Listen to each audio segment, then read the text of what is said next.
welcome back to another QVscribe training session. In this video, I'll be looking at the final analysis tab, Similarity. So this tab displays the number of similar requirements found and is shown with each requirement in the list. When expanding a requirement in the list, it displays its similar requirements along with a percentage of how similar they are to each other.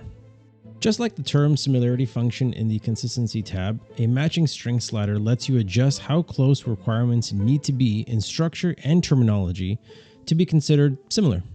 It's useful to try different strength settings within 75 to 95%. This will display requirements that may contradict each other. You can also set the matching strength to 100% to review if there are any identical requirements. When compared, the two similar requirements will be displayed at the bottom of the screen where the similarities and differences are highlighted. All similarities are highlighted in red, and all differences are highlighted in green.